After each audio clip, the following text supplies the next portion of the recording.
और फिर वो कहता है इस पे कोई काला जादू किया है। It was the horrible night of my life. वो डॉक्टर कहता है कि फिर इसे हॉस्पिटलाइज कर दो। Hi everyone, so today I'm gonna share my story which I recently went through। और ये 10-15 दिन की स्टोरी है, लेकिन मैं आप लोगों को बहुत ही शॉर्ट में बताने वाली हूँ, तो pay attention. Let's begin the story. तो स्टोरी शुरू होती है। अगर आप लोगों ने मेरे लास्ट शॉर्ट्स वीडियोस देखे होंगे तो आप लोगों को पता होगा कि मुझे एक पार्टी अटेंड करना था, और उस पार्टी में मैंने बहुत खाया, बहुत इंजॉय करा। फिर जब हम उस पार्टी से रिटर्न आ जाते हैं ना, तो मुझे थोड़ा सा अनकंफर्टेबल फील होने लगा था, लेकिन थोड़ी देर बाद सब नॉर्मल हो गया। फिर हम सो गए, तो एवरीथिंग वॉज ओके। अब नेक्स्ट डे से शुरू होता है मेरा गला दुखना। तो मुझे लगा कि होगा नॉर्मल, मैंने ज़्यादा ही कोल्ड ड्रिंक पी लिया होगा। तो मेरे पापा जाते हैं मेडिकल से और मेडिसिन लाते हैं, ठीक है। मैंने 2 दिन वो मेडिसिन खाए, और वो दोनों दिन वो मेडिसिन काम नहीं किया। तो जब वो काम नहीं किया ना, तो फिर शाम को मैं और मेरी मम्मी 2 दिन बाद जाते हैं उस मेडिकल में कि भैया आपका मेडिसिन तो काम ही नहीं कर रहा है। फिर जब हम वहाँ जाते हैं तो उन्होंने मेरा गला चेक किया, और गला चेक करने के बाद वो कहता है कि आपका गला का हालत तो बहुत ही ख़राब है, लाइक ख़त्म स्टेज में है आपका गला।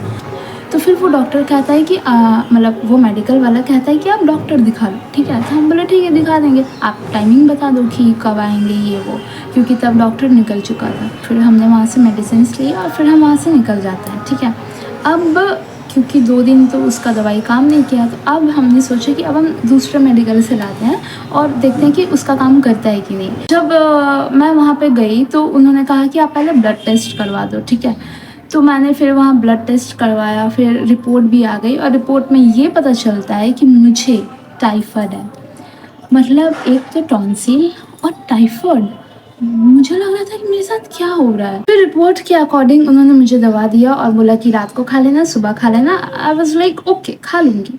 अब जब मैं घर आ जाती हूँ और रात को मेरा दवाई खाने का टाइम आता है, तो मैंने दवाई खाई, तो मुझे 3 दवाई दी गई थी, ठीक है। और मैं तीनों दवाई खा लेती हूँ, और दवाई खाने के 10-15 मिनट बाद मुझे इतना ज़्यादा पेन हो रहा था मेरे पेट में और मेरे चेस्ट में, लाइक मेरे चेस्ट से लेकर मेरे पेट तक लग रहा था कि कोई ऐसे नोच रहा हो मुझे। इतना ज़्यादा मैं तड़प रही थी ना, लाइक एक मछली को पानी से बाहर निकाल दो, मैं वो मछली थी। मुझे इतना ज़्यादा पेन हो रहा था, मैं रो रही थी, और मुझे अब वॉमिटिंग वाला फील हो रहा था। लेकिन मुझे टॉन्सिल था, और मुझे ये डर था कि ये टॉन्सिल वाले गले में मैं वॉमिट कैसे करूँगी भाई, मतलब मुझसे नहीं होगा, ठीक है।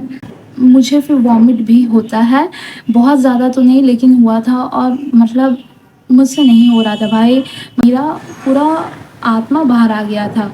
मैं बहुत तड़प रही थी, वो पेन बहुत ही ज़्यादा अनबेरेबल था, मैं गिव अप कर दे रही थी उस समय। उसके बाद मेरे पापा कॉल करते हैं वही डॉक्टर को जिन्होंने मुझे दवा दिया था, ठीक है। तो वो कहता है कि कुछ 2-3 मेडिसिन्स का नाम लिया कि आप ये खिला दो, लेकिन वो हमारे घर पे थी ही नहीं, और तब बज रहे थे रात के 11 बजे रात को। अब कहाँ जाए, ठीक है। फिर मेरे पापा जल्दी से जाते हैं, और लकीली हमारे यहाँ पे एक मेडिकल खुला था, और मेरे पापा वहाँ से मेडिसिन लाते हैं।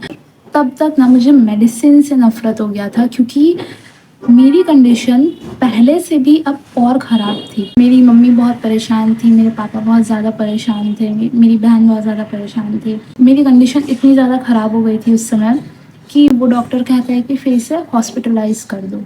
रात के 11 बजे मैं कभी नहीं गई हूँ, और ना मुझे कभी हॉस्पिटलाइज होना है। तो ये सुन के तो मैं बोली कि नहीं, मैं चुपचाप यहाँ सो जाऊँगी, लेकिन मुझे नहीं जाना। मेरे पापा मेडिसिन लाते हैं, और उसमें से मैं एक खाती हूँ, लेकिन उसके बाद भी मुझे कुछ आराम मिला नहीं था। उस रात हमारे घर पे कोई भी नहीं सोया था, लेकिन मैं नहीं चाहती थी कि मेरे वजह से सब जागे, इसलिए अब क्योंकि मैं नहीं सोऊंगी तो कोई और नहीं सोएगा, तो फिर मुझे सोने का प्रिटेंड करना पड़ा। और मेडिसिन खाने के बाद भी मुझे कुछ ख़ास आराम मिला नहीं था।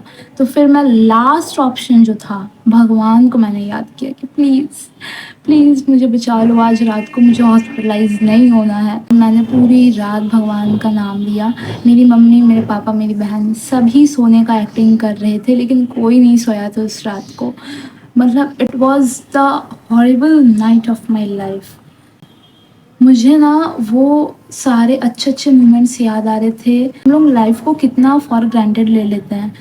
1 मिनट नहीं लगता है अच्छे मोमेंट्स को इतने ज़्यादा सीरियस मोमेंट होने में। मतलब कल ही मैंने पार्टी अटेंड करी, सब इतने मज़े कर रहे थे और आज मेरी हालत इतनी ज़्यादा ख़राब थी कि हॉस्पिटलाइज़ होने का नौबत आ गया था। जैसे-तैसे हमने बस वो रात बिताया और उस दिन मुझे समझ आया कि लाइफ़ बहुत प्रीशियस है। So enjoy every moment, like सबके साथ प्यार से रहो भाई, ठीक है? अब जब नेक्स्ट सुबह हुआ, तो मैंने नोटिस किया है कि मेरा जो ये माउथ है ना, ये लिप्स है, ये बहुत फूला हुआ है और ये जो इस साइड और मेरा जो इस तरफ का जॉ लाइन है और ये जो ये पार्ट है, ये पूरा पार्ट स्वेल हो चुका था। मेरा मुँह पूरा फूल चुका था इस तरीके से। मतलब it was so horrible for me. मुझे नहीं समझ आ रहा था कि कैसे हो गया। मेरे सारे गम्स फूल चुके थे और इस हद तक कि वो मेरा पूरा पता चल रहा था, ठीक है? मैं शायद मेरे पास फ़ोटोज़ नहीं होगा, मेरे पास जो भी फ़ोटोज़ होगा मैं इधर लगा दूँगी, ठीक है?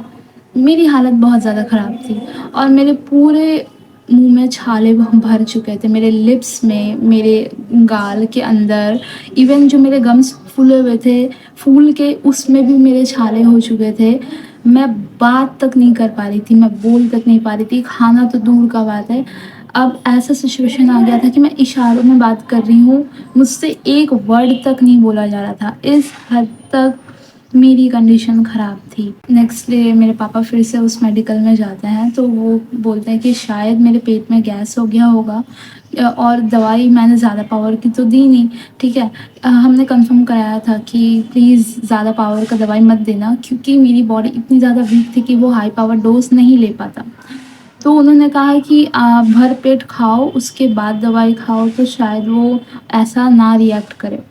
लेकिन अब तो मैं खा भी नहीं पा रही थी, ना ही मैं बात कर पा रही थी। मेरे दाँतों में इतना पेन था, मेरे गम्स इतने फूले हुए थे, मेरे पूरे मुँह में छाले, इवन मेरे टंग में भी बहुत छाले थे। मतलब इट वाज़ सो बैड। मैं सिर्फ़ दूध, बिस्किट बस यही खा के रहती थी, पानी पी के रहती थी। लाइक मेरा खाना टोटली बंद हो चुका था, अब बस मैं लिक्विड पी के चल रही थी। अब ये होते-होते 4 दिन हो चुका था और मेरा कंडीशन कुछ भी बेटर नहीं हुआ, इम्प्रूव नहीं हुआ, वो और बिगड़ता गया। अब उसी दिन लाइक 4th डे का बात कर रही हूँ मैं, रात को फिर से मेडिसिन खाने का वक़्त आता है, मैं मेडिसिन्स ले लेती हूँ और फिर मैं सो जाती हूँ, ठीक है? क्योंकि जब से ये सब शुरू हुआ ना, मैं 3-4 दिन से सोई नहीं थी। मतलब मैं दिन में भी जगी हूँ, रात में भी जगी हूँ, मुझे नींद ही नहीं आ रहा था और मैं 24/7 पेन में थी।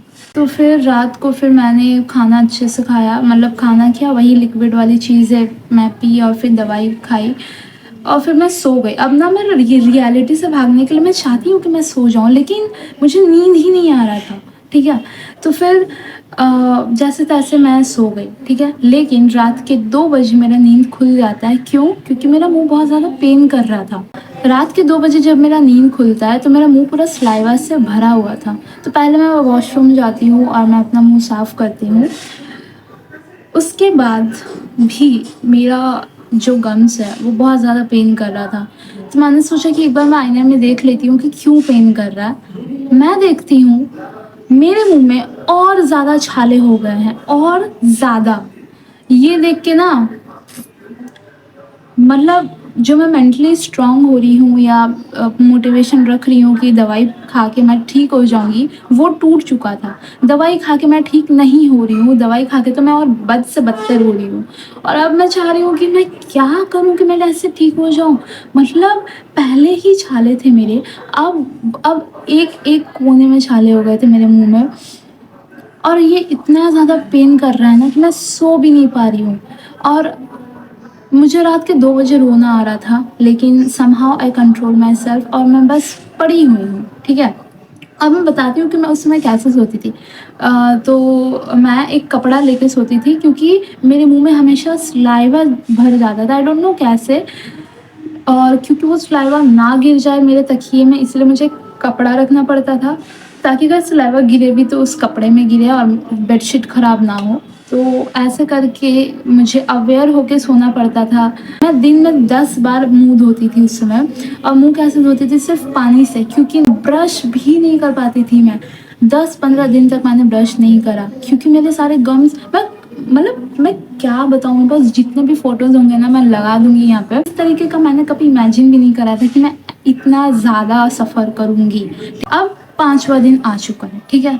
5वां दिन में मेरा हालत इतना ख़राब था कि मेरे पापा ने सोचा कि अब इसको डॉक्टर दिखाना ही पड़ेगा। तो हम लोग शाम को निकल जाते हैं, एक अच्छे डॉक्टर को दिखाते हैं, और वो बोलता है कि मुँह खोल के दिखाओ। मेरा मुँह खुल ही नहीं रहा है, क्योंकि इतना दिन हो चुका है, इतने दिन से इतना ये सब फूला हुआ है, इतना छाला हुआ पड़ा है, इतना मैं क्या बताऊँ कि मेरा मुँह खुल ही नहीं रहा। मैं थोड़ा-सा जैसे-तैसे करके मैंने उन्हें दिखाया। उन्होंने कहा कि ये सब हुआ है रॉन्ग मेडिसिन के वजह से।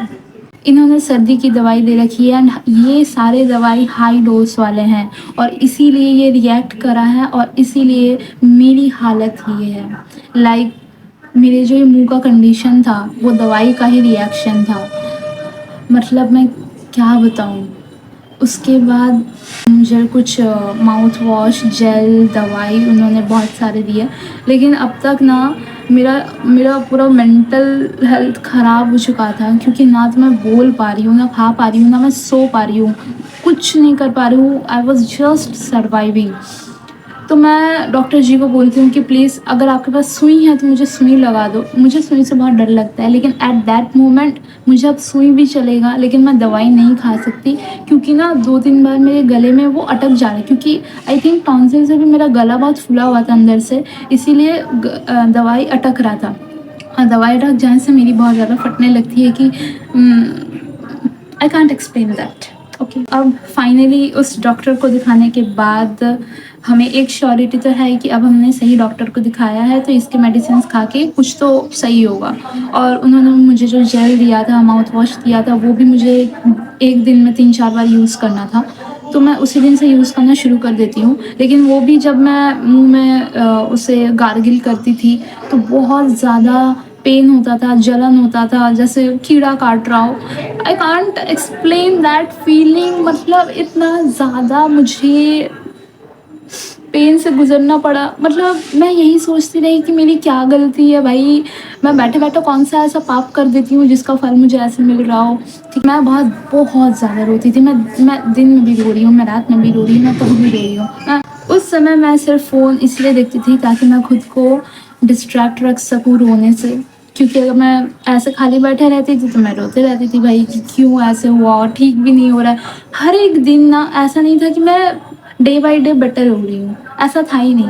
ऐसा था कि हर रोज़ एक नया मुसीबत, एक नया पेन ऐड हो जाता था, और क्या बोलूँ मैं क्या बोलूँ भाई। अब मैं सिर्फ़, मेरी मम्मी मुझे चावल पेस्ट करके दे रही है, रोटी पेस्ट करके दे रही है, और मुझे खाना खाने में ना 3 से 4 घंटे लगते थे। एक कटोरा पेस्ट, जो खाना पेस्ट किया हुआ है, वो एक ही कटोरा मम्मी देती थी, और वो एक कटोरा मुझे फिनिश करने में 3 से 4 घंटे लगते थे। और जितनी देर मैं खाना कंप्लीट करती थी, उतने देर में मेरा दवाई खाने का टाइम आ जाता था। फिर जब तक मैं दवाई, और ना मुझे दवाई खाने के लिए गट्स चाहिए था। मैं ऐसे दवाई हाथ में रख के ना देखती रहती थी, मैं गट्स कलेक्ट करती थी, और जब गट्स होता था मैं तभी खाती थी, क्योंकि अगर मैं ऐसे रैंडमली खा जाऊँगी तो मेरे गले में अटक जाएगा। तो सिचुएशन बहुत ज़्यादा ख़राब था भाई, बहुत ज़्यादा ख़राब था। और मेरी ऐसी हालत देख के घर में सभी को बहुत ज़्यादा टेंशन था कि कैसे ठीक करे, क्या करे। मेरी मम्मी मेरी बहुत केयर करी, मेरे पापा। अब मैं हर रोज़ एक डाब खाती थी, क्योंकि मेरा लीवर और मेरा पेट बहुत ज़्यादा गर्म हो गया था। तो everyone who is watching this video, please पानी पियो, स्टे हाइड्रेटेड, क्योंकि आई थिंक कहीं ना कहीं मैं पानी बहुत ज़्यादा कम पीती थी, इसीलिए भी ये सब हुआ। तो अब इस कहानी में बहुत सारे ट्विस्ट हैं, ठीक है? तो अब ऐसा 8-9-10 दिन तो हो ही गया मुझे ऐसे गुजारे हुए, ठीक है? अब मेरी नानी आती है, और मेरी नानी कहती है कि इसे ओझा के पास लेके जाते हैं, अब इसे ओझा ठीक करेगा, इसमें ज़रूर कोई चुड़ैल आत्मा घुस गई है। मैं पार्टी में लिपस्टिक लगा के गई थी, सुंदर बन के गई थी, तो इसको नज़र लग चुका है, तो अब इसे ओझा के पास लेके जाएंगे। एंड आई वॉज लाइक क्या। मुझे ओझा से तो ऐसे ही डर लगता है कि कहीं ये ना बोल दे कि मेरे अंदर 4 आत्मा है। और मैं तो गई भाई, क्योंकि मेरी राशि भी बहुत हल्का है, तो आई कांट।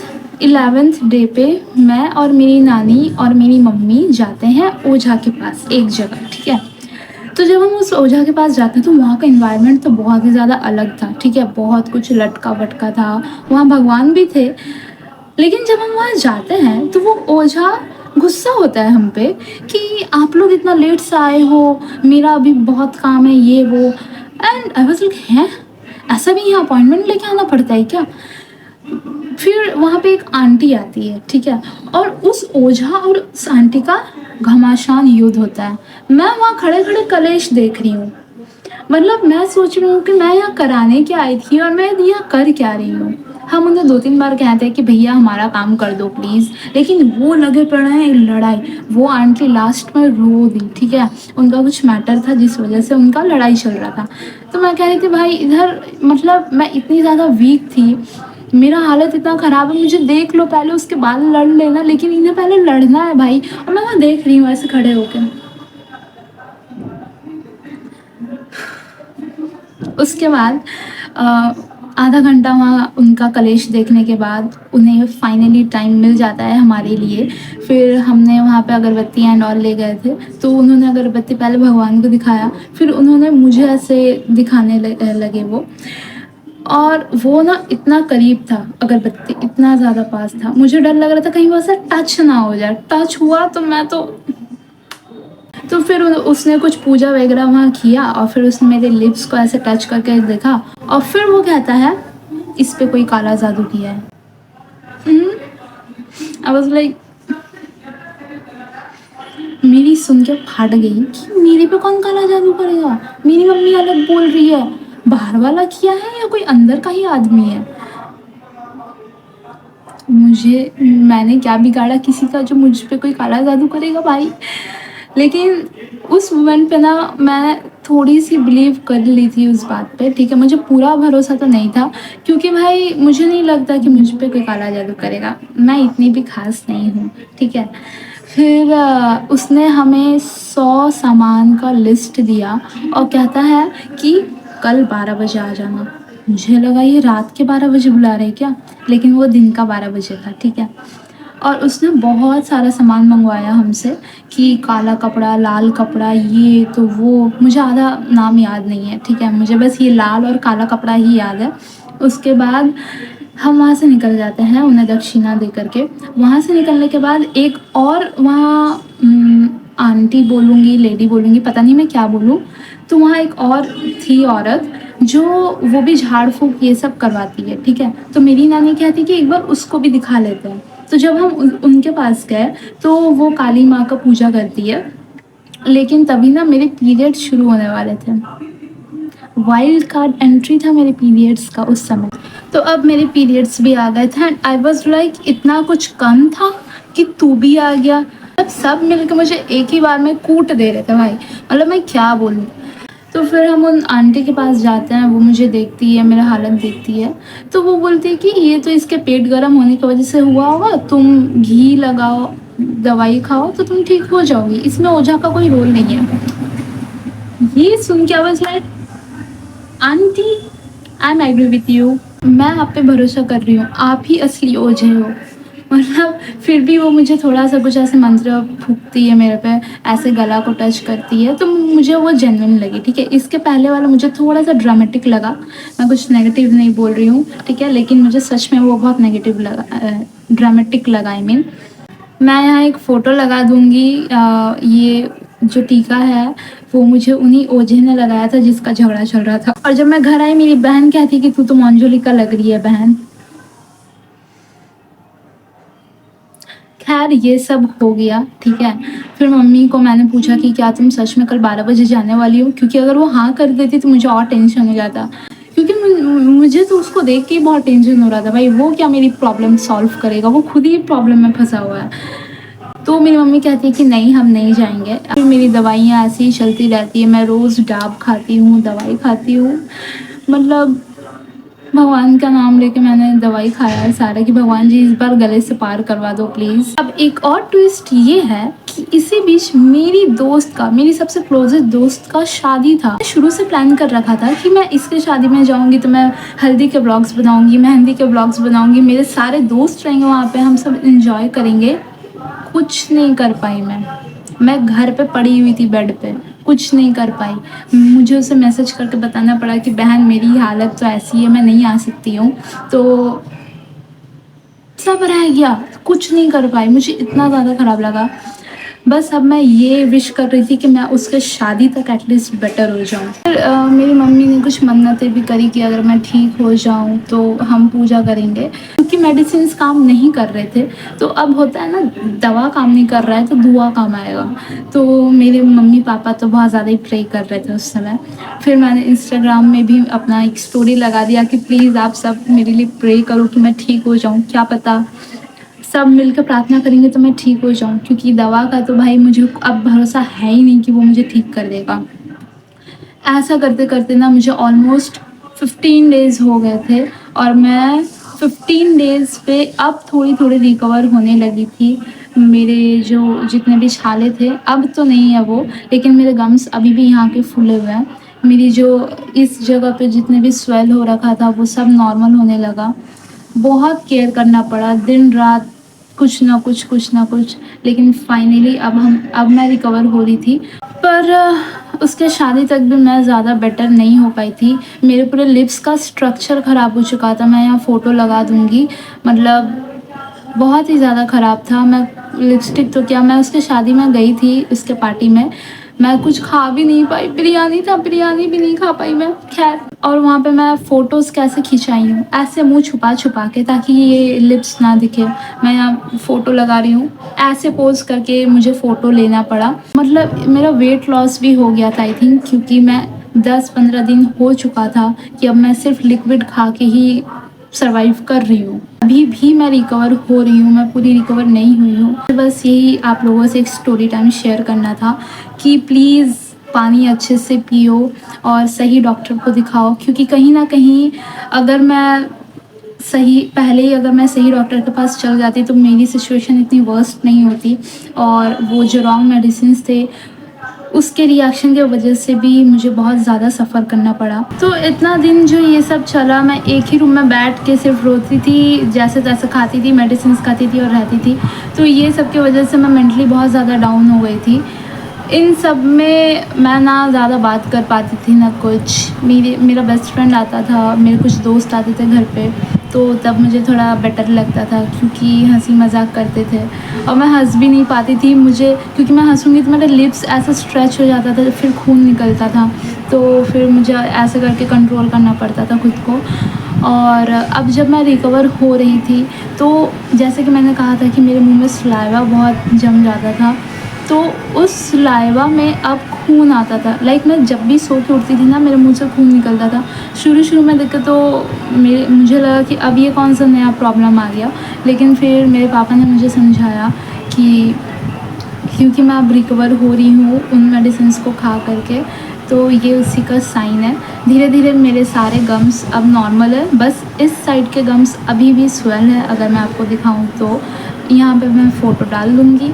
पूरे फेज़ में मेरे कुछ फ्रेंड्स और मेरे मम्मी पापा, मेरी फैमिली मुझे बहुत ज़्यादा सपोर्ट की, मुझे लाइक मेरी स्ट्रेंथ बने वो लोग। क्योंकि मेरा डे तो ऐसे ही बहुत ज़्यादा बेकार जाता था, तो अगर मेरे दोस्त आ जाते थे तो मुझे थोड़ा सा अच्छा लगता था, मेरा डे बेटर हो जाता था। And I really appreciate them. मतलब उन्होंने भी मेरी केयर करी, मैसेज करे, बहुत thank you for being kind. So that's it for today guys, यही था मेरा story time. Make sure you like this video. Thanks for watching.